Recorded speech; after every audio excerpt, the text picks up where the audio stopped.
Добро вечер, добро дојавте во ново издание на емисијата на Капга со Иван. Пред да ви го покажеме и представам од вечерашен гостин, човек кој што има исто име и презиме како уште еден лик политичар, но во една друга партија. Сакам да ви објаснам една ситуација која што можеби почнавте да ја следите, а малку кулминираше на пресот на Трајко Славевски изминатиот четврток на 7 мај. Имено на 7 мај добив покана да учествувам на пресот на Трајко Славевски во Народна банка, си дојдов како што дојдоа сите новинари и на моје големо изнадување забележав дека ми се подготвила класична сачекуша. Значи бев седнат на одредена позиција, десно од мене во сосема друг партнер, ако така можем да кажем, вработени во Народна банка на Македонија, кој што од време на време, особено кога ги поставував јас прашањата до гувернерот на Народна банка, кои што се многу легитимни, за кои што тој во тој момент, например, не знаеше дека имал кривична пријава од СДСМ, чудна работа, гувернер не знае, а 5 дена луѓето препекаа за таа работа. Тие дами 6-7 кои што до тој момент беа дами, после тоа беа само жени, почнаа да дофрлуваат, да скандираат, да протестираат со УА и секакви други простотилаци, што зборува нели за нивниот цивилизацијски дефицит. И доколку го гледате тоа видео, некаде на 1 минута и 56 секунда ќе ми го слушнете гласот како ги замолам да прекинат. Заврши пресот господинот Трајко Славевски со стил на антилопа и брзина на Усеин Болт, шмугна од мене, кидно салата, зашто сакав да го прашам уште некое прашање, не можејќи од неговите вработени. Замислите да ве поканат дома на гости и да ви свиркаат и да ви укаат. Тоа се случи во Народна банка, простотилак на кило. Истиот тој ден, истата вечер, европската делегација, начело со господинот Михалис Рокац, организираше прием, значи на 7 мај, во еден скопски ресторан, по повод денот на ЕУ, или ако сакате повеќе, ослободувањето, борбата против фашизмот. Токму на тој ден, овој истиот лик, Трајко Славевски, ми приде и ми рече прилика вака, дали сум се сеќавал дека како мене и собственикот на Канал 5, постоел еден друг мангов во историјата на медиумите, се викал Вилија Рамковски, кој што сакал исто како наводно ние што сме сакале, да ја рушиме владата, во овој случај владата и него, и завршил така како што завршил и со наравоучение од негова страна, дека ако продолжиме, истото ќе не се случи. На моја запрепастеност, господинот Трајко Славевски го каже во присуство на неколку новинари и за негова несреќа, во присуство на лидерот на СДСМ, толкова оној кој што му стегна кривична пријава за злоупотреба на службена позиција. Луѓето го слушна како ми се заканува дека ќе ја затвори Канал 5, мене и собственикот на Канал 5. За Трајко Славевски толку во овој момент. Сега сакам да се обратам на дамата која што го номинираше на председателката Гордана Силјановска-Давкова. Господјо Силјановска-Давкова, ја не знам што повеќе, какви аргументи треба да ви доставам, вака јавно да ги искажам, значи стојам позади секој жив збор што го кажав сега, поради тоа што има и сведоци, можете да ме ставите и на полиграф ако сакате, и што треба да доставам за да вие го искористите правниот механизам кој што го имате и да доставите барање за евентуално разрешување на овој аривист кој што ја злоупотребува, според мене, моје чувство, својата позиција. Ако тоа не го направите, ќе почнам да се сомневам дека се за некого мајка на нацијата, а за некого маќа на нацијата. Александар Трајановски го слушна овој мој омаш за Трајко Славевски, ти се допадна ли? Па искрено... Дали ти изненади? Не сум изненаден, можеби разочаран пред се, затоа што од она што го кажа, добив впечаток дека си бил на стадион, не во Народна банка или институција како што е на Народна банка. Страшно. До фрлање, пази, од дами. Пази, седнате очигледно наместени на таа позиција, точно место имаше за мене резервирано, кај треба да седнам. Да. Дечкото си направиле страшен план, а претходно сака да седам на друго место. Не, вика ти таму не е за тебе, не е за тебе, за тебе е овде, добра, еве тука. Што се однесува до искуството, например, тоа довикување не или дофрлање, укање, скандирање, да речам. Како сакаш. Тоа мислам сум го доживел лично и јас, особено од оваа група, да речеме на Трајко Славевски, пред се во Советот на град Скопје, затоа што и таму така се водат дебатите. Ама види, да кажем. ама гледај, таму се викаш се водат дебатите. Тоа е некако и во некоја рака прифатливо, очекувано, вие седнувате дебатирате. Овдека јас сум гостин на нивната пресконференција. Замисли, ти правиш роден ден и ги викаш гостите и се гостите вела да те прашат нешто колку години имаш и ти почнеш на што личи тоа? Не личи, прво е недолично пред се затоа што кажавте станува збор за дами, а друга работа станува збор за морален целибат. Станува збор за институција. Јас таа институција Народна банка не е дома на Трајко Славевски, градот Скопје не е дома на Советот на градот Скопје, не беше домот на Трајко Славевски, него тоа е домот на градот Скопје. А се однесуваше ли Трајко Славевски како дома? Партиципираат луѓе кои што се избрани од граѓаните, што им била дадена довербата за да ги спроведуваат одредени политики, а не да спроведуваш ти лични хирови анимозитети према луѓе, личности и така натаму. Кажеме, во тој период имаше разноразни приказни дека една од првите работи што Трајко Славевски ги побрал кога станал председател на Советот на град Скопје бил мобилен, iPhone си заокружил отприлика или скриншот си пратил предпоставам до тогашната градоначалничка и дека возило, без возило, еден период не му давале возило, тој не сакал да доаѓа или некако се бунал зашто не доаѓа на работа. Не, вака, во градот Скопје по дефолт на избраниот председател на Советот му следува возило. Добро. Сега мобилен iPhone мора ли да биде комуникацијскиот систем на највисоко елитистичко ниво? Не. Ние сите членови на Советот и вработените во градот Скопје имаат право на службен телефон и тој телефон е еден просечен обичен телефон кој што нели ги обавува основните функции. Не е само телефонот луксузот кој што го побара, они тогаш ви кажат, значи, возниот парк на град Скопје, особено возилото кое што е наменето, да речеме, за превоз на председателот на Совет, не ги задоволуваше, да речам, дали потребите или апетитите или стандардите на Трајко Славевски. Ја мислам стандардите дека да, и тоа не излезе од градот Скопје, тоа излезе од нивната советничка група, значи од партиската советничка група, каде што они беа исто така разочарани, нели? Да, од нивна страна беше пласирано тоа, потоа, нели, заврши така како што заврши, не знам дали доби Трајко Славевски телефон, iPhone, возило, знам дека сигурно не доби, затоа што сулудо би било градот Скопје да купува луксузни возила за потребите или за... Ја мислам дека има добиено луксузно возило, не сум сигурен, но мислам, имам чувство што би кажале, нели, во последно време. Не, сега можеби во Народна банка. Не зборам во Советот. Немаме во Советот, има еден Пасате, тој се води градоначалникот, има едно комбе за групни патувања и другото возило е Форд Мондео, мислам, ги знам. А кажи ми, беше ли тогаш вака брз како мене што ми шмугна во стилот на антилопа газела и со брзина на Усеин Болт или не беше, кога требаше да избега од работиве? Па, он сакаше да избега, али можеби не ја сваќаше позицијата и улогата во констелацијата во која што се најде како председател на Совет, не му се допаѓаше. Таа не е комотна, не беше комотна за неговото... Беше среќен он со таа позиција? Па ете, мислам, цел мандат го имавме, луѓе во Сизна гледаа скандали, да речам, мислам дека не се осеќаше комотно човекот на таа позиција. Моја впечаток е дека не беше таа комоција која што оние посакуваше пред се, нели, ова што збориме за луксусот, а после и за работата, затоа што таму имаше доста превирање и, да речам, искри, котрљања во дебатите и со мене и со градоначалничката и така.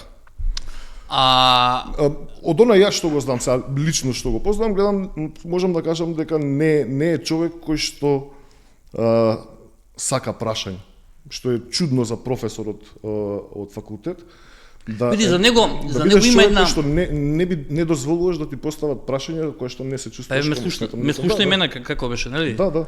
Мислам, и на нашиот новинар претходно, тоа беше... Тоа не својствено за професор. Професор би требало да бидат, професорите би требало да бидат едни од поотворените луѓе, потранспарентни, да може да тоа се луѓе за мене кои што имаат поширок мајндсет или поширок поглед на светот, ама ги знам многумина, затоа што сепак Македонија може да се пофали со сериозна академска заедница, да не се лажеме. И тоа се луѓе, еве на пример постои една легенда кој што кога слушна други политичари, мои пријатели за него, не знам ти дали знаеш таа легенда, на крајот на 80-тите години кога почнал да работи, господинот Таки Фити добил поголем државен стан, наводно, од тој што го имал, и Трајко Славевски конкурирал за овој помалиот и него добил, и се зборува дека се заклучил во канцеларијата со сопругата, не знам и децата дали биле, и штрајкувал со јадење, валја не со глад, пошто не ми се верува дека тој може да штрајкува со глад, може да штрајкува со многу јадење, али дека се заклучил, го знаеш тоа или не го знаеш? Да, го имам слушнато, не знам. Види, легендата зборува, сега јас се извинувам. Имам слушнато овој муабет, не би сметам, не е моја да го коментирам. Еве и да било така, се надевам дека издействувал поголем стан. Искрено не.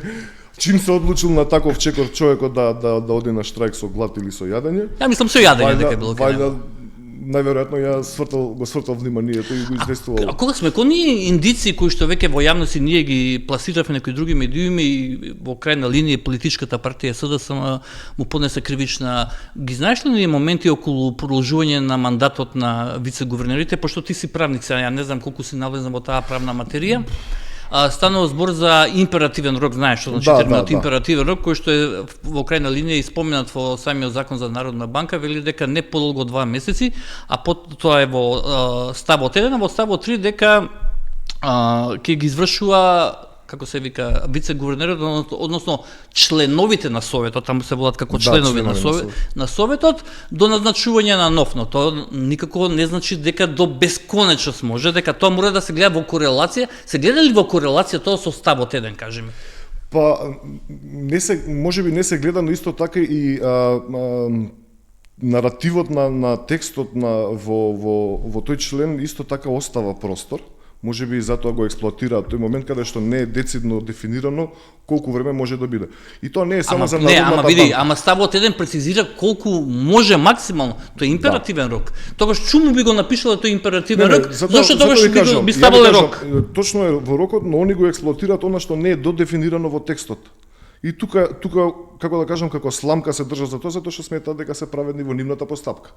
Ама виде логиката тогаш. И формално, не само логиката, и формално вие, ако ви е истечен мандатот, и точно е дека вие продолжувате се до избор на друг. Ама тој формален период би требало да биде многу краткорочен, например, доколку не само краткорочен, и лимитиран со ингеренции. Точно. И да нема финансиски импликации. А овдека има финансиски примања плата на истата позиција, но сослушај го ова. Зошто тогаш чуму законодавецот го предвидел во ставот 2 императивниот рок од 2 месеци? Зошто не рекол до назначување на нов, па да се однесуваме вака како, затоа што нема логика вие да се однесувате и да го прекршувате императивниот рок. Тогаш нема потреба за став 1, нека се избрише да пише да стои дека избор на нов советник во член на советот на Народна банка ке биде претходниот на позиција, се дур не се избеше. Па види така, тоа Штрајко Славевски може да ги тера и 6 години, 10 години или 7 години, што би кажал тој на моето прашање. Да, вака кога го кажувате, види, внимавај што кажуваш, може навистина ќе го сменат членот и законот, пошто ке нас обично така се менуваат. Види, нека го сменат. Ке нас реформите се прават откако ке настане некаков правен прецедент или инцидент, обично така се действува во се согласувам. Нека го сменат, но во сегашната ситуација, прашувајќи многу чиста е, мислам ситуацијата е многу чиста, се знае, значи пробиен рокот, злоупотреба на службена позиција. Дали станувало прашање за внатрешпартиски не можеле да се ирелевантно. Ирелевантно е стварно.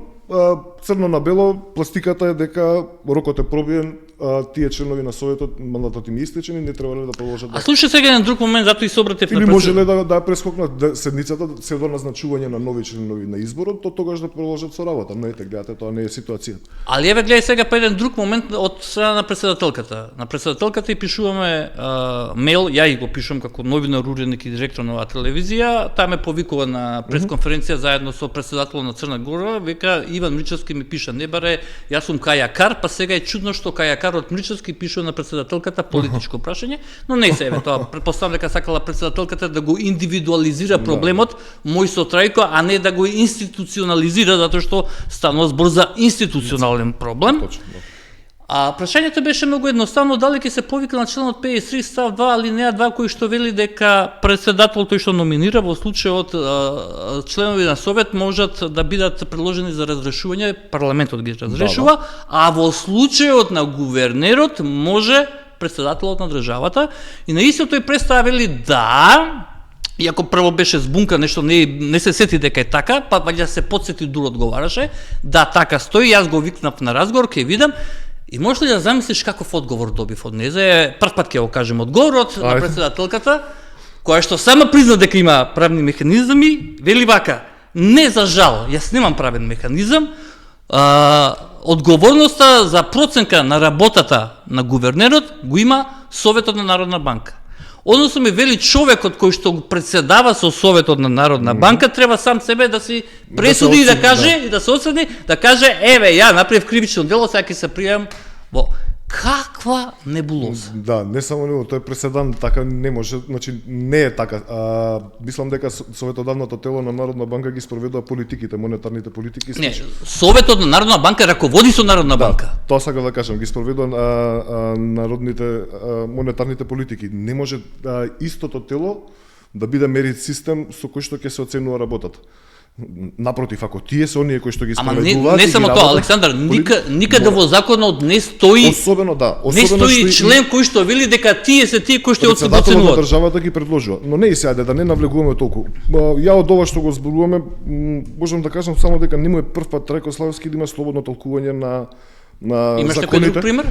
Па од Советот на градот Скопје, деловникот на пример во градот Скопје имавме многу проблеми да се објасниме што содржи деловникот и како деловникот ја налага работата на Советот, кој има право кога да се обраќа, кој има право да земе збор, да реплицира во начинот на амандманите, на пример, кога се поднесуваат. Тоа беше каша попара таму, кога ти одговара можеш да поднесеш, кога не им одговара не можеш. А тоа тој го дозволуваше тоа? Тоа го дозволува, овие 4 години се направи, буквално се бришеше подот со деловникот за работа на Советот на градот Скопје. Од слободно толкување и убедување, како ќе си го прочита он. Еве така си го чита сега и член 55 од Закон за Народна банка став 3. Затоа го поистоветив. Значи не е прв пат. Тоа беше случај со деловникот на работа за градот Скопје, затоа и седниците беа толку исцрпувачки, не можевме да имаме една нормална концептуална расправа во однос на точките кои што беа во интерес на граѓаниве, да се сработи нешто, него се работеше, целата енергија беше насочена кон обструкција, саботажа, да помине време, да се и негова лична кавга со претходната градоначалничка да Данела. Да се пробијат роковите за да све касни и за све. Сега на пример, тоа беше таргетот, тоа беше целта на нивното политичко действување и еве ајде да речеме дека во тоа да речеме успеа некако да го задржат и градот и градоначалничката и проектите кои што беа во интерес на градот. Сега на пример е друга ситуација, но ете слободното толкување се продолжува.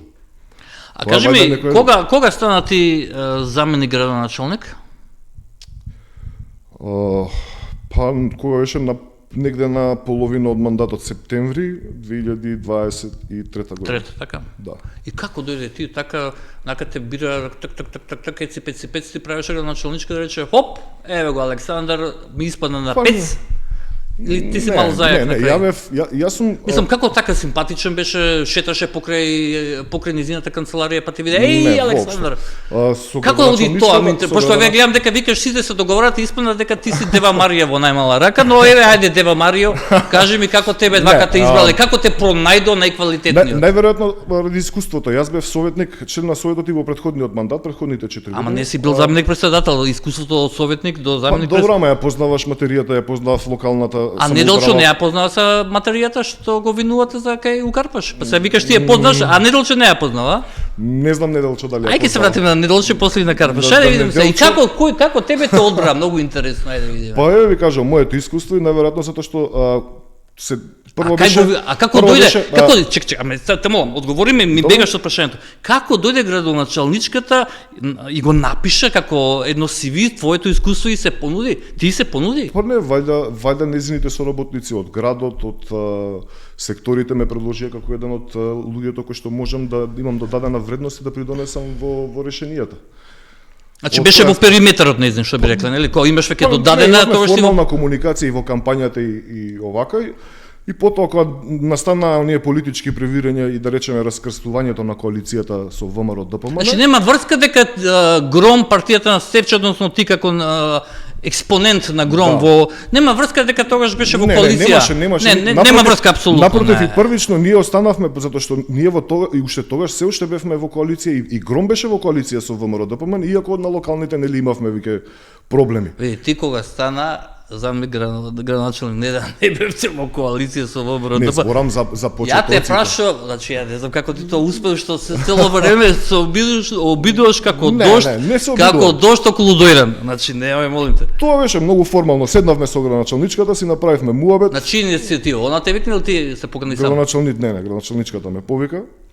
Вика, Отворено ја во се тебе разговара. гледам капацитетност, Да. ја во тебе гледам институционален капацитет. Точно. И сакав да кажам, го напоменав тој период затоа што откако се раскина коалицијата ВМРО со Данела, јас продолжив да бидам конструктивен во градот, иако никој немаше друг интерес. Ме разбирате, тогаш СДСМ го начека легитимно како политички простор да поентираат напаѓањето кон Данела и кон градоначалничката и кон ВМРО. ВМРО сите И копии што е нишани тука легитимно да не ги гледаш политиките за бенефит за граѓаните, а да ги гледаш партиските политики? Јас така ги гледав, затоа вајде и се нафатив да придонесам нешто.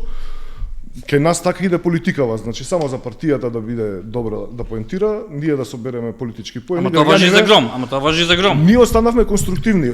Решивме да имаме да го трпиме овој демидж контрол и да имаме да придонесеме нешто за да може да се сработи во овие 4 години, пошто знаевме дека овој мандат ќе биде прво тежок и дека ќе биде исклучиво непродуктивен и со политички превирања и преписки и саботаж.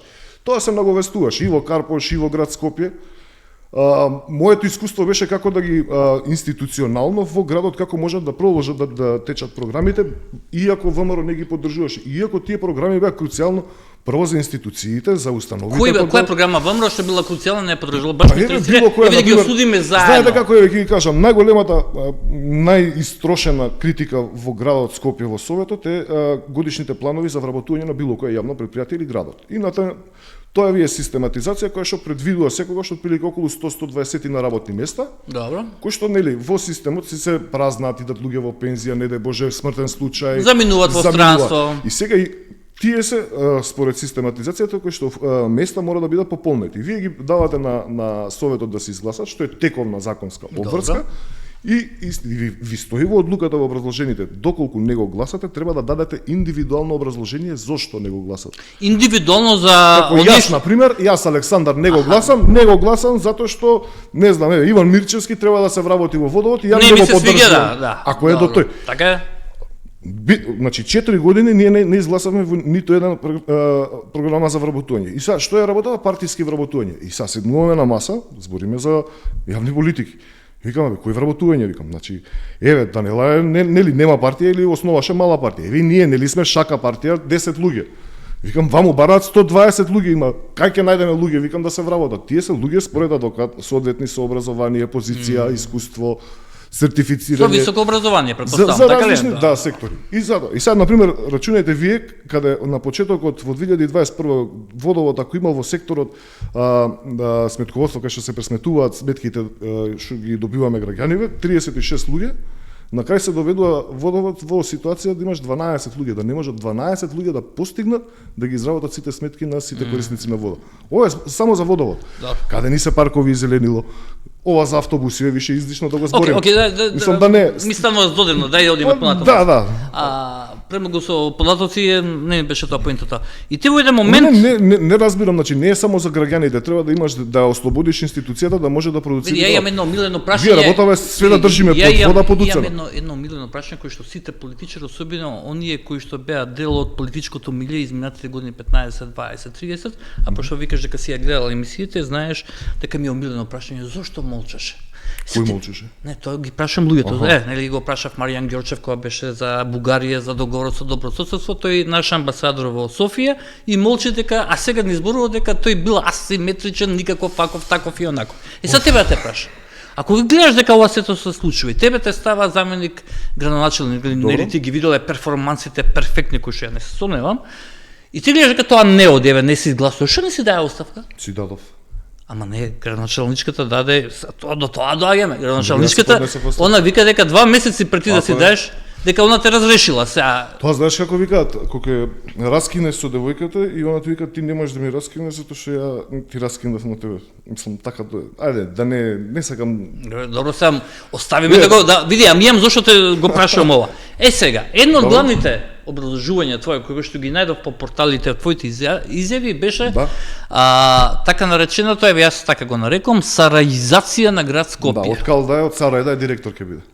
Ај малку објасни го, што беше толку спорно со Сарај, односно зошто Сарај дојде на врвот на приоритетите на град Скопје како општина која што политичкото приближување на Данела со градоначалникот на Сарај.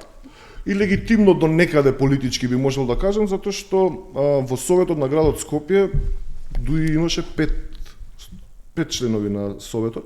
И можеби преку, се зборам, можеби, по таа логика, најверојатно за неа по-политички се исплатеше да има позадина и грб со таа групација, него ли нормално да Кој беше тогаш градоначалник? Блерин Беџети и така беше, од тој огранок поголем речи си сите луѓе што беа дали директори на јавните институции кои што беа поставени. А нели имаше претходниот период пред нели да се случи сараизацијата на град Скопје, нели имаше па незини настапи во кои што ги обвинуваше вработувањата партискиот дуи дека огромен тоа беше број втората причина за која што си поднесов оставка. Огромен дел во комуналец особено, нели во комуналното тие со кои што водевме битки, односно кој што тоа беше една голема група што имаше буквално окупирано комуналната хигиена како предпријатие. Се сеќавам слушавме тогаш луѓе кои што не живееле во Македонија со години. 7 години не живее во Македонија, зима плата од. А добро, им стегна ли некој од вас кривични пријави на тие лица? Па не знам, мислам дека беше решено со нели отстранување од работно место и како бе отстранување бе има законот предвидел, има штета на буџетот. Ама не чекај се, зошто не им стегнавте? Не ме дослушаш, немаше кривична пријава затоа што реков ова беше втората причина поради која што си поднесов оставка, затоа што откако градоначалничката се приближи токму со Сарај, оваа група се врати во комунална хигиена. Се врати од странство и се почна да доаѓаат на работа. Не, цела група од странство, него. Ама добро тие што била екипа што беше одстранета и избркана од работа, со приближувањето со Лаков, тие повторно си се вратија во комунална хигиена. Истите луѓе. Да, и испадна токму и јас, тогаш ако добро се сеќавате, директорка на комунална хигиена беше Косана Мазнел. Косана, да, и таа после Значи Косана испадна по машот. Многу маши што ги познавам искрено во таа пресметка, не беше лесно нити па пријатно да бидеш директор на комунална хигиена во тој период, затоа што тоа беше одличен, огромен притисок, закани, превирања, такви работи. Косана тоа одлично го поднесе, го издржа. Зошто комунална хигиена представуваш? И на крај испадна џабе сето тоа.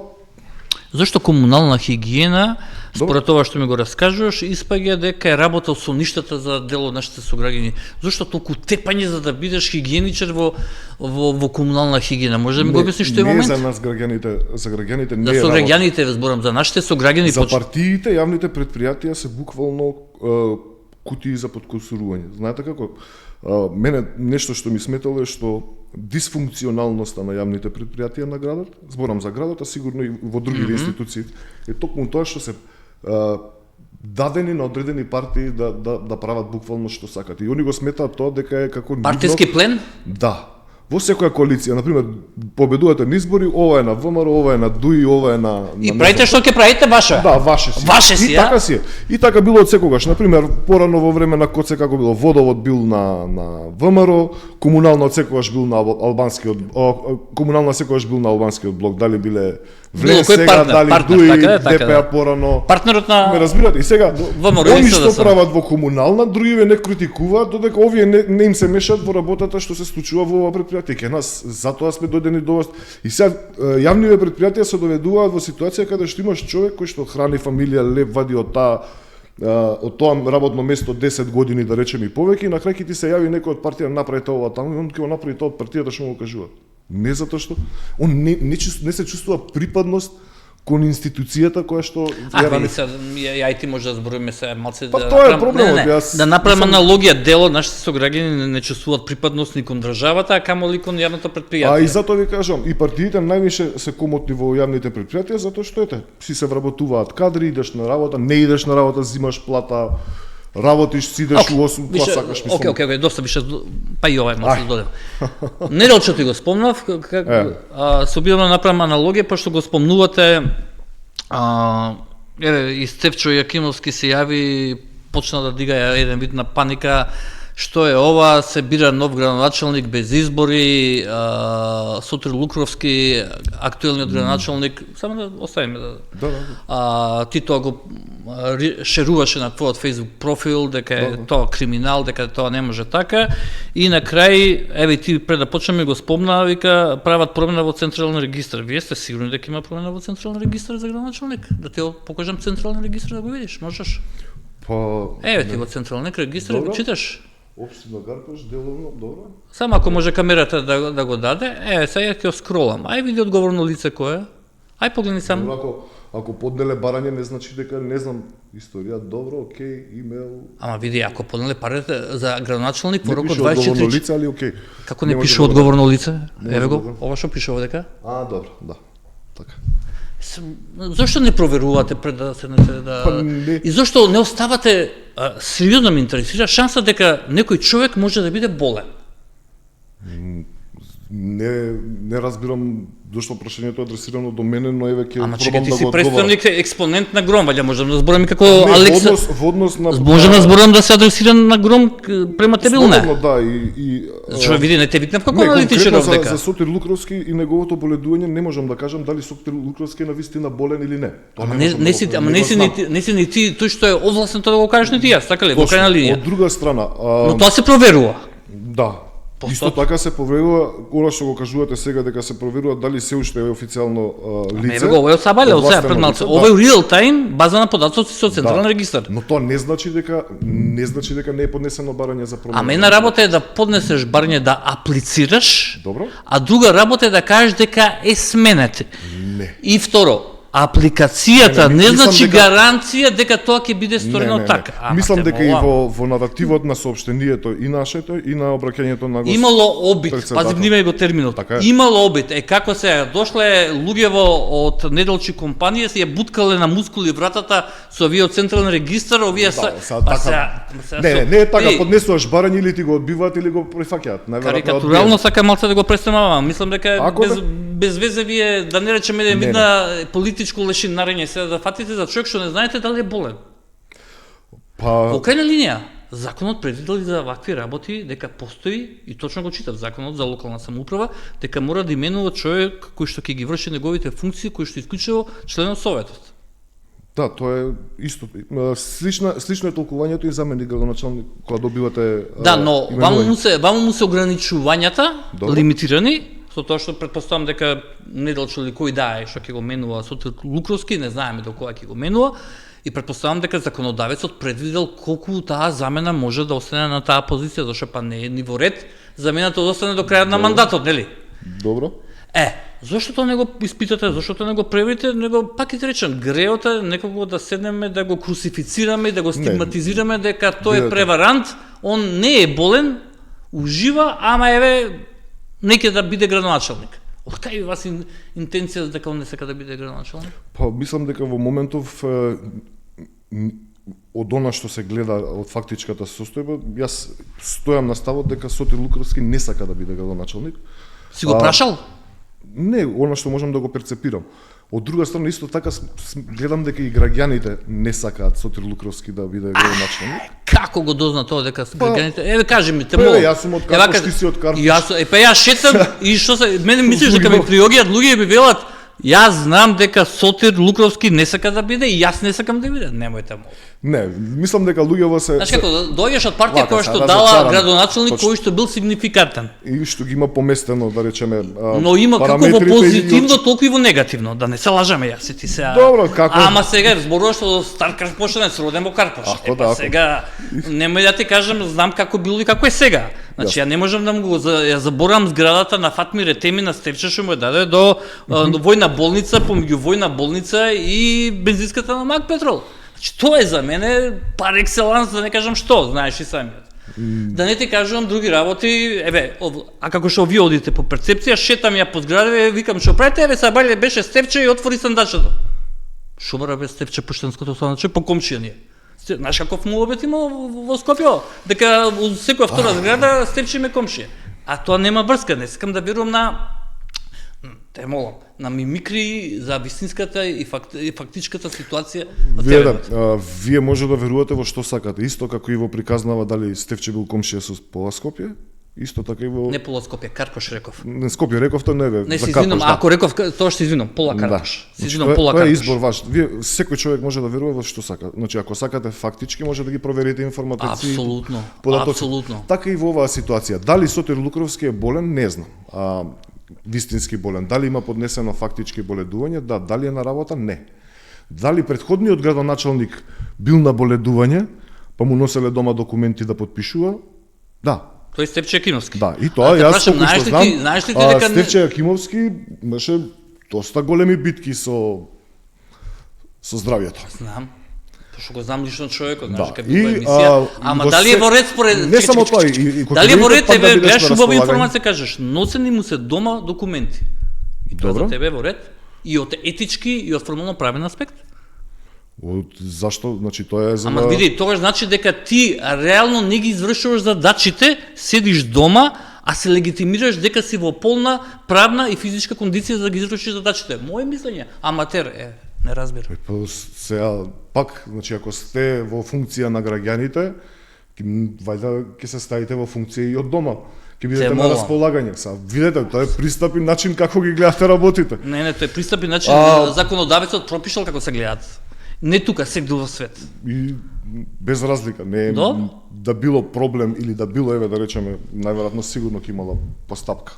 Но сметам дека е коректно да бидете во функција за граѓаните 24/7. Да, но ако не се чувствувате... Мене ако ме прашате, тој е градоначалник на една општина или на градот, треба да знаете, не само да сакате да станете градоначалник, треба да сакате да бидете градоначалник, значи да бидете градоначалник со врските кои што доаѓаат со таа функција. Да ги третирате проблемите на граѓаните, да ги слушате граѓаните, нивните барања, нивните потреби, да ги решавате, не само да се шетате, да идете по настани, да си доаѓате на работа и да идете по служби. Кажи ми, дали Стефче ја направи можеби грешката, во наводници грешка се, не знам или тоа намерно, негово политичко бедување и стратегија политичка, ако можам да кажам, е тоа што го конкретизираше неговото движење и буквално неговиот радиус на влијание беше некако Карпош. Некако, знаеш, кога ќе спомнеме за Гром, оддамна веќе не можеме да зборуваме за пратенички групи во парламентот, нели? И тие што ги имавте веќе шмугна, и Пренџев отиде со ВМРО, не знам уште кои ги имавте таму во... И сега некако цело време битката ви е Карпош.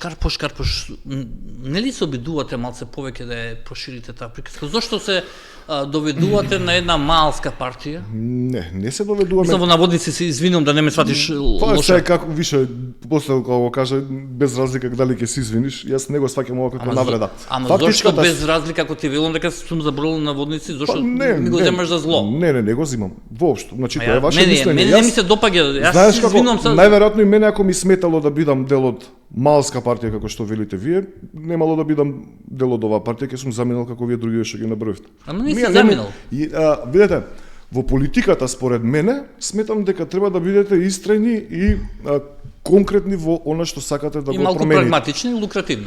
Нема прагматичност и лукративност, значи тоа се можностите. Ако ние сме почнале во национално движење, актуелната политичка ситуација не довела до она кое што ни било најдофатно, а тоа е нели власта во општина Карпош. И легитимно е дека тука ние ќе се впрочем тука изникне и партијата. Така е. Значи, ако е некој круг, да. И ако овој круг е повторно се сведува на Карпош, тогаш нека биде така. Ако ме прашате мене, ние имаме многу убави решенија и за државните политики, за јавните политики, за промената. Еве за бугарите, какво е вашето решение? Бугарите и уставот промената, она што да не се лажеме, ни е оврска визави ЕУ. Да, ние сме подпишале. како држава. Точно. Се јас и ти не сме се согласиле, никој не ни прашал, но некој во твој и во мој име потпишал и сега приказната е таа на маса. Да, значи тоа немаат стајано. Иначе како партија ние бевме исклучиво за против влез на бугарите во уставот, но од фактичкава состојба каде што ние веќе сме влезени, поставени на таа шина кон европска. И сега тоа ме интересира, сега што викате вие? Јас викам дека ние треба да имаме сериозни дебати. Еве, например, ова е одлична тема за лидерска средба, која што треба да се договорат некои црвени линии.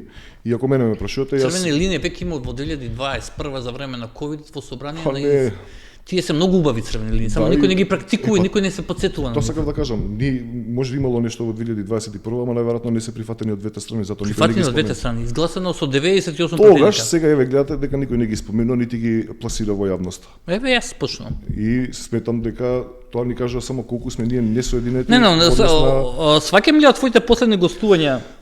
Кај нас дека кажам, полека, но онака латентно најавуваш дека можеби тоа е единствениот чекор што ни останува. Кој? Да ги ставиме бугарите заедно со другите. Ама не е единствениот, тоа е мора, значи Европската унија ти вика дека мора, ти не можеш на Европската унија, ние гледате, дури на владачкава партија на ВМРО сега наративот им е дека ние ќе ги ставиме, ама ние бараме гаранции или треба некој да ни каже, да ни гарантира дека бугарите нема да ни прават проблеми. Тоа не може да ти го гарантира никој. Ние треба да си направиме пат кој што нема да ни прават бугарите проблеми. Или да не си направиме по патот кон евроинтеграциите со бугарите. Значи сега од вашиот став да не се стават, сега во оваа ситуација викате, за разлика од ВМРО ДПМН, вика по ниеден услов како што е значи, сега. Тоа е фактичка состојба, вие политиката мора да третирате како реал политика, ако е во моментов во таа ситуација се наоѓаме, ние не можеме да викаме никогаш северна, значи не го прифаќаме името, а името е фактичка состојба дека е сменето, ме разбирате? Ама види, името е сменето. Исто и со бугариве. Или ќе го вратиме, а не може да го вратите. Знаете, мислам, тие се многу лоши политики кои што некој добива, мислам, поени на тоа, ама не се пронаоѓаме во тие. Јас, нашата партија, председателот, ние водиме реална политика. Со реални проблеми треба да се занимавате. Ние не можеме да ние не ги сакаме бугарите и тука да стоиме ние. Гледайте, вашата нарација. Знаеш, Европа треба да прифати дека ние не ги сакаме. Александар, вашата нарација за не за бугарите во уставот не е не завршила сега, вие тоа го терате од 2022 па до пред година дена. Значи, убедени бевте кога беше СДСМ, викавте, протестиравте, врискавте на сите глас, артикулиравте дека не дека ова е предавство, па вашиот лидер на секој второ гостување тоа го зборуваше. И се како ти знаеш како смените ставот, тоа ми, знаеш како, таа ми микри ме чуди се како тоа се менува, како камелеонче. Знаеш како ќе поминеш покрај гранка, зелено како ќе поминеш покрај песо кафе апкис. Не е камелеонче. Вие во денешно време кога Европа ви кажува мора уставни измени. Ама Европа не го кажи во 23 и 24, тоа што викавте не за бугари. Како сега нагло почнавте да за бугари? Само да бидете опозиција. Да, значи не. И прво партијата не вика да. Јас кажувам како реал. Сега те прашувам. Јас кажувам. Ама ти викаш Стефче да го прашате, се ми го кажа. Во гром водиме реал политика, ми рече. Вие реално мора да го прифатите фактичката состојба на терен што е. А реалната состојба е дека Европа вика дека вие сте ставени на евроинтеграција. Во 2024 и 2025 кога викавте не, тогаш не ја гледавте реалната политика. Ја гледавме како. И па тогаш викавте не за бугарите. Ама и тогаш не за бугарите додека не се решат некои работи. И кои работи се реши меѓувреме за да вие кажете кажете да? Ми, ги Не, кои работи се реши за да кажете сега да за бугарите? Ние не кажавме да, јас ви кажувам уште дека ние сме на не. Сега ја не разбирам како ми импутирате. Не ти импутирам, значи велиш нашата политика генерална во партијата е дека не треба. Не сменете дека ние треба да ги внесеме бугарите, но тоа ни го наложува Европската унија. Ама ни го наложува во 22, 23 и 24. Ако ова е проблем, јас ако се бавам со политика, треба да понудиме решение или треба да стоиме во Кој е решението, можеме да кажеш? Ние можеме да го смениме законот за употреба на јазиците. Или да го укинеме. Затоа што бугарите Кој ќе го укине законот за употреба на јазици? Па не знам, уставниот суд, нека се охрабри. Мора да се Поднесовте ли иницијатива вие како партија до уставниот суд, на пример како што Лиле Поповска поднесе? Да, поднесов. И ние сме Кога ти е? На кој да подписници се кај Лиле? Па знам дека се поднесува некој. Или сигурно Јас не сум видел документ дека вие сте поднели. Не сум сигурен да не. Знаеш како? Се види, многу е лесно да кажеш ајде да направиме ова, а седиш упорно и убаво во комотна фотелја, во една комфорт зона и ништо не правите. Дајте да направиме. Која убавна фотелја, ние сме опозиција фотелја, не сме. Не, вие не сте опозиција, како сме опозиција. Значи, зборувам како да седнеш како човек кој што настапуваш јавно, ги представуваш политиките, ги артикулираш ставовите на гром, со тоа и ги артикулираш на ценетиот Стефче Јакимовски, и сега, знаеш како, многу брзо и радикално во еден момент правите пресврт на на вашите ставови, а прито не нудејќи две важни аргументи. Зошто тоа се случило? Значи тоа дека Европа ни рекла, да, Европа ни каже и 22, и 23, и 24, и 25, и 26. Значи до 26 не ги слушавте, тие сега ги слушате. И втора работа, кои се алтернативите? Како ние да се обезбедиме? Еве што викаш Уставен суд, ама немате поднесено ништо. Дај поднесете нешто. Добро, ќе поднесеме. Ете, супер. Не само за употребата на езици, ние мораше да интензивираме комуникацијата со Бугарија. Ние не интензивираме, кај нас комуникацијата со Бугарија. Абе како бе Степче, црни ѓаволи ги направи на секој гостување бугарите. Како очекувате бугарите да седнат со Степче? за државна политика. Не, зборувам за лична и партиска. Партиска дека ние требаше да идеме да се зближиме со бугарите. Гром. А зошто не пробате Гром да се зближите со бугарите? Што е проблем како партија? Немаме проблем ние, зашто? Имате ли вие некоја сестринска партија во Бугарија? Немаме. А да пробате да направите?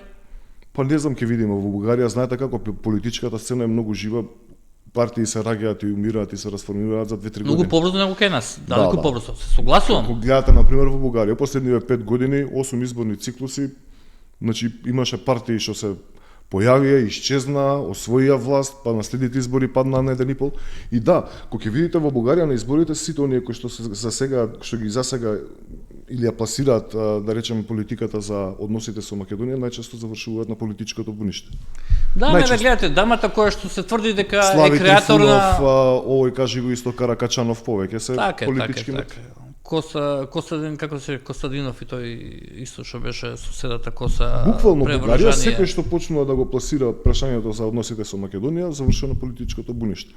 И мислам дека и таму научија малце политичариве некои лекции. И визави ЕУ сега ме интересира твое гледање постановката со меѓународните проблеми поврзани со Иран, Америка. Видете, кај нас евроинтегративниот процес е многу пообемен од проблемот со бугарите. Многу пообемен.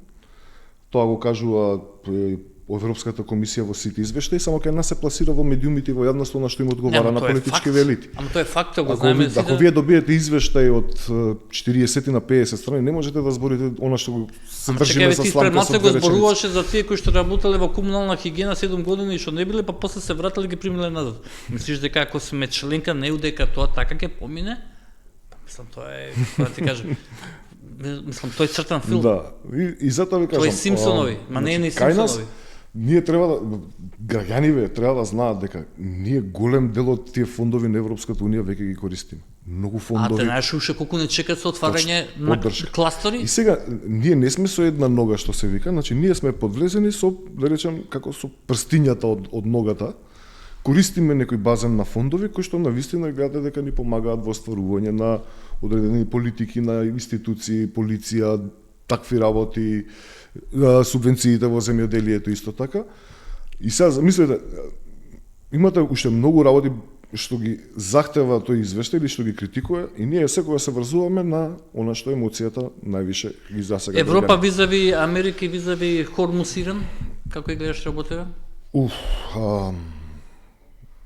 Сметам дека ова е битка на петродоларот.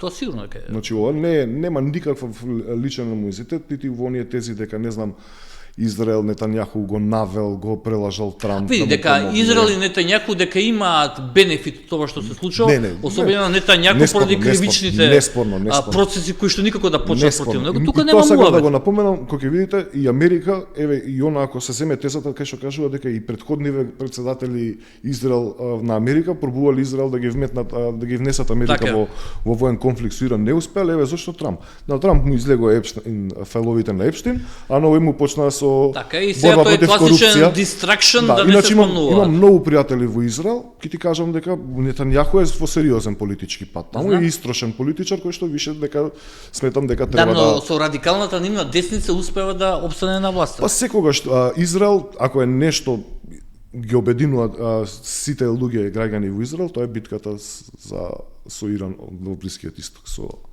Тоа мислам дека е неспорно прашање во кое што сите израелци се обединети. А мислиш ли дека Европа во оваа ситуација кога се наоѓа на милост и немилост, ако можеме да кажем, на Трамп поради нејзиното неучество во неговите барање за инклузивност во процесот на штитење на Ормудскиот теснец, мислиш ли дека ќе стане похомогена или тек сега ќе почне крајот? Не, Европа више е посебен брод, плови само. Тоа се види уште во... Што не е лошо. Да, и тоа сакав да кажам, колку е и лошо, толку е и добро. Сметам дека Европската унија или лидерите од Европа долго време беа сервилни во однос на политиките на Америка. Многу години. Америка вика, ајде овие викаат, овие, let's go. Да, особено Велика Британија. Така беше. И сега, кога почна првите, кога дојде Трамп во овој втор мандат, иако и Трамп мислам дека знае дека ова со тарифиве е навистина една небулоза која што ни судот прво не се законски во Америка, но мислам што... дека е тоа лоша негова проценка, пошто Уставниот суд му ги руши цело време. Он е како она ruthless бизнисмен, он е битно му е само да те седне на маса. Пресвика, овој бизнис вика. Него со тие тарифи му беше битно да седне на маса со сите светски лидери на држави, да ги репреговара работите и од тука натаму се гледаше. Сега, кога почна првите знаци на примирие нели за Украина, за војната во Украина, тогаш се виде дека Русија и Украина, односно и Америка немаат намера Европа некако да инволвираат. Европа буквално тогаш се настави како поддржувач на Украина. Само Европа. Овие отидоа да си седнат русиви и американциве на маса да се договорат што како ќе биде. Да, само американците ја присилија во некоја рака Европа да стане зависна од нивниот течен газ, наместо да го користи ефтиниот руски газ, кое што мислам долгорочно ќе направи. Европа, Германија највише настрада. Европа, за тоа зборувам. Значи Германија Меркел инвестираше преку 600 милиарди евра за изградба на оние северни токови за прилив на газ од Русија и на американците со свестие преку ноќ им рекува не важи више. Руши тоа све. Тоа е значи 15 години политика, инвестирање и изградба на инфраструктура и одеднаш не важи тоа, треба од почеток. Иран испадна многу тврд орев, искрено, без емоции, иако нели они се им губија ајатолахот страшно. Значи, и тоа во првиот напад. Ќе се иде во џихадизам до екстремни бомбашки напади, не знам, терористички, вакви такви самоубиствени. Гледате колку стратешки останаа доследни на она што го бараа да го постигнат. Така. Тоа е за тоа на Иран мора да му се признае, да му Види, они велат ние 47 години се подготвувавме за ова, да ви покажеме како се подготвивме.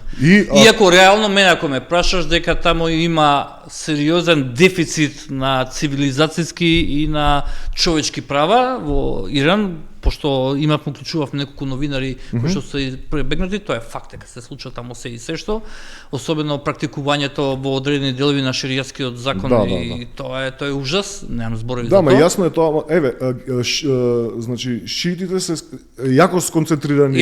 Значи исклучиво во Иран и да речеме дека тоа е една држава која што е држава на шиитите. И тука е останата, значи шиитите се има нешто во периферијата, но не е значително, нити па има таков импакт. И сега ако на пример шиитите имаат една таква држава, зашто да не биде, нека бидат таму, дека не се шират понатаму. И тука е проблемот и во исламот помеѓу сунитите и шиитите. И мислам дека и они тоа го имаат прифатено и се некако се однесуваат така. Да, но кога ќе видите и да речеме на тој примитивизам и општествен и државен, недоволни капацитети демократски, мислам. Иако они знаеш како ќе им кажеш дека што знаете ли колку жени кај нас има со високо образование? Мислам, тоа не значи ништо. А знаете ли колку девојчиња 9 години се принудени на сексуален однос? Да, и се на договорен брак баш на 9 години се пакува и ги испраќаат. Добро, тоа се обичаи кои што најверојатно они ги имаат прифатено. Али пак, тоа се против цивилизацијски, против природни обичаи. Глобално, мислам, збориме за воениот конфликт, сега да не навлегуваме за Иран, сметам дека Иран многу проблеми им направи на Америка. Ама кога го земете целиот круг на движење, Америка прво удри Венецуела највише ради Кина. И тоа беше страшно. Највише ради Кина. Апсолутно. Ама и ова е вториот удар сега и Кина пати. Со Иран, да знаеш дека пати. Не, од Иран сите патат, значи Ама и Кина сериозно. И мислам дека не беше случајно што наков блицкриг му направија на Венецуела за да може да се обезбеди со нафта. Сега Америка нема никаков проблем со сопствена нафта. И сега вамо вика ај сега да видиме мускулите чии се поголеми. И пак кога ќе видиш во оваа блокада на Ормускиот теснес, сите викаат, сега вака што дискутираме со луѓе во низ град, викаат Русија има најголем профит. Викам, сте виделе ли? Што да има проблем? Не, профит, највише профитирал. А викам, сте виделе ли колку паднал дефицитот на Америка? Дека Америка всушност од оваа блокада убедливо највише профитира. Прво ги намалува јавниот долг, го намалува, второ, значи пумпа нафта како никогаш до сега. Апсолутно, И ги гради токму овие траси кои што ги зборевме. Течен газ кон Европа, сега да видиме из Африка како ќе падне битката, пошто и Африка више ќе биде, мене ако ме прашате, следната борба за пласман на ресурси, производи за ресурси и капитал. Ресурси пред се. Да. И последно прашање, што се случува со Стефче, ако можеш ти да зборуваш во негови име, ако не кажеш ми, не можеме околу црната листа се обидува да ангажира правници во Америка околу тоа или не? Или е помирен со тоа? Не би можел да ти кажам. Искрено, мене ако ме прашате, сметам дека тоа беше многу силен и некоректен удар кон нас, особено во моментот затоа што како беше само што ја поднесовме кандидатурата за претседателските избори. Мислиш дека беше поврзано вака реално? Па да. Некако така беше и временските. А причината е гледаш каде? Блиските конекции што ги имате со Русија можеби евентуално? Не, ние никогаш не сме имале блиски конекции со Стефче Русија. со Русија? Да, зашто ако отишол беше на Па добро сега. Веј се, ако седнеме и направиме проруски политичари во Македонија, покрај Иван Стојковиќ, вториот следниот синот ќе биде Стефче Екиновски. Не го доживувам јас. Добро, ја ти кажам како се доживува. Да, мислам, ти кажувам, никогаш не сме во како политичкиот човек спектар. од политичка партија на која што доаѓам, ти кажувам дека ние никогаш не сме инклинирани кон Русија. Но сме го држале отворен видикот, да речеме, и кон нивните принципи, начини на функционирање. Не вика дека не треба, апсолутно. Гледаш што прави Западот, гледаш што прави Русија, и сега ако согласам. гледаш дека нешто од овие две работи е подобро, тоа ќе го кажеш, ако го критикуваш, ова ќе речеш, овие вака направиле, затоа подобро е. Не е дека, не знам, ние Русија, Путин или никогаш не ни било така. Ти благодарам, има нешто што сакаш да те прашам, што не те прашав, или ти што сакаш ти да ми кажеш? Не, имам чувство дека се испокаравме за многу други луѓе и работи, а не нешто не се караме. Капка не значи караница, капка значи дебата на различни мислења. Да, да се нашалиме. Да, не. Ти благодарам, се надам ти беше интересно еден нов тип на формат кај што гостуваш, нели не? Да, интересен концепт е, поинаков од други, баш ми е драго и благодарам за поканата. Ти благодарам за учеството. Ова беше Александар Тројановски, ви благодарам за вашето внимание. Се гледаме наредниот понеделник во исто време, нормално каде, ако не на канал 5, ако до тогаш Трајко Славевски нормално не затвори, така е. Пријатно.